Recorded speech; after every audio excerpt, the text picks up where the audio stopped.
Hello guys, welcome back to our YouTube channel. ఈరోజు మనం 1325 question solve చేద్దాం. Delete leaves with a given value అంటే మనకి ఒక బైనరీ ట్రీ ఇస్తాడు and an integer value target ఇస్తాడు. మనకి ఆ బైనరీ ట్రీలో లీఫ్ నోడ్స్ ఉంటాయి కదా, ఏ లీఫ్ నోడ్తో అయితే మనకి ఇచ్చిన టార్గెట్ వాల్యూ మ్యాచ్ అయిందో అంటే ఈక్వల్ అయిందో ఆ లీఫ్ నోడ్ని డిలీట్ చేయమంటున్నాడు. For example input sample example 1 తీసుకుంటే మనకి ఇచ్చిన టార్గెట్ వాల్యూ 2. సో లీఫ్ నోడ్స్లో టార్గెట్ వాల్యూ 2 ఎక్కడ కనిపించినా ఆ నోడ్ని రిమూవ్ చేసేయమంటున్నాడు. ఇప్పుడు మనం ఎగ్జాంపుల్ 1 తీసుకుంటే ఫస్ట్ లెఫ్ట్ వాల్యూలో లాస్ట్ లీఫ్ దగ్గర 2 ఉంది.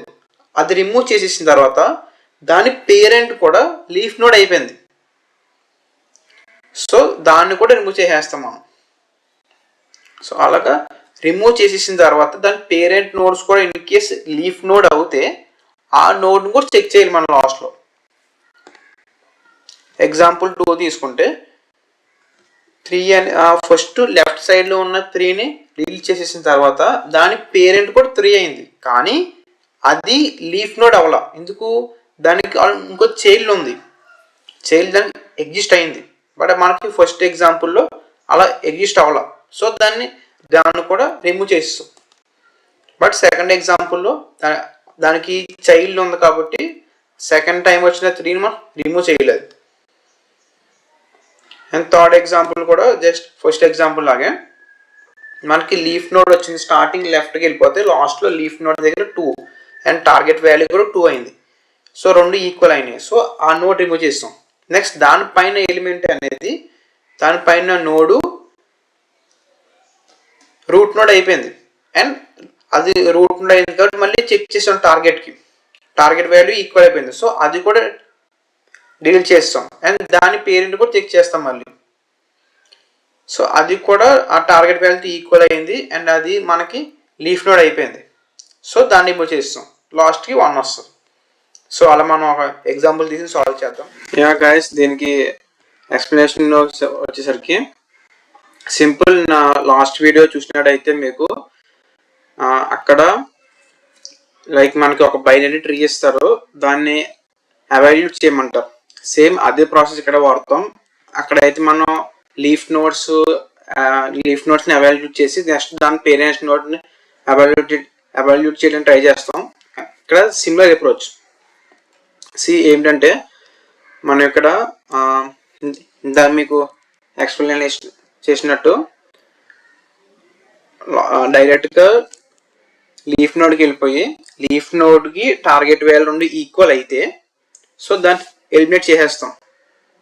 మీకు ఒకసారి కోడ్ చూపిస్తాను. ఇప్పుడు డైరెక్ట్గా మీరు లెఫ్ట్ పాయింట్ చేసేస్తారు, లెఫ్ట్కి వెళ్ళిపోతారు. లాస్ట్ లీఫ్ నోడ్కి వెళ్ళిన తర్వాత దానికి లెఫ్ట్ వాల్యూ లీఫ్ నోడ్కి టార్గెట్ వాల్యూతో ఈక్వల్ అందరే చూస్తారు. ఇన్ కేస్ ఈక్వల్ అయిందా రిటర్న్ నల్ పాయింటర్, అంటే నల్ పాయింట్ రిటర్న్ చేస్తున్నారంటే మీరు ఆ నోడ్ డిలీట్ చేసినట్టు.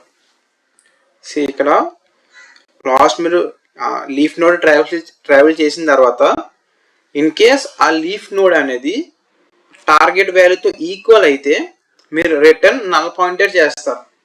అంటే మీరు రిటర్న్ నల్ పాయింట్ చేస్తున్నారంటే ఆ నోడ్ని డిలీట్ చేసినట్టు మీనింగ్ వస్తుంది.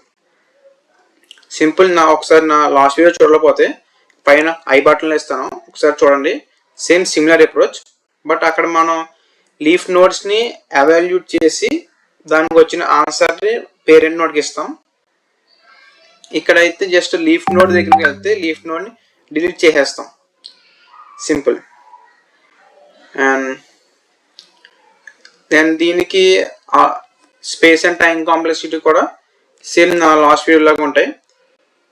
మనం ఇక్కడ స్పేస్ వచ్చేసరికి ఎన్నో, అంటే మనం ఆ రూట్ నోడ్ నుంచి మనకి ఇచ్చిన ట్రీలో ప్రతి నోడు ట్రావెల్స్లో అవుతున్నాము. సో దానికి ఎన్ వస్తుంది టైం కాంప్లెక్సిటీ. అండ్ స్పేస్ వచ్చేసరికి 1 వస్తుంది. బట్ మనం ఎక్స్ట్రాగా ఎడిషనల్ స్టాక్ స్పేస్ ఉంటుంది. అంటే మనం రికర్సివ్గా చేస్తున్నాం కాబట్టి ఇది కొంచెం ఎడిషనల్ స్టాక్ స్పేస్ వాడతాం. బట్ దాని అంత కన్సిడరేషన్ తీసుకోరు. బట్ ఉంటుంది కొంచెం ఎడిషనల్గా ఉంటుంది.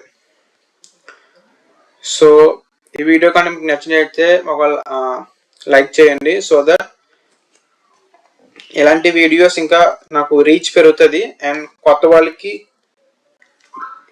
ఈ వీడియోస్ వెళ్తాయి. సో వాళ్ళకి తెలుస్తుంది ఇలాంటి ప్రాబ్లమ్స్ని ఎలా సాల్వ్ చేయాలో. And please like, share and subscribe to my YouTube channel. Thank you for watching, guys.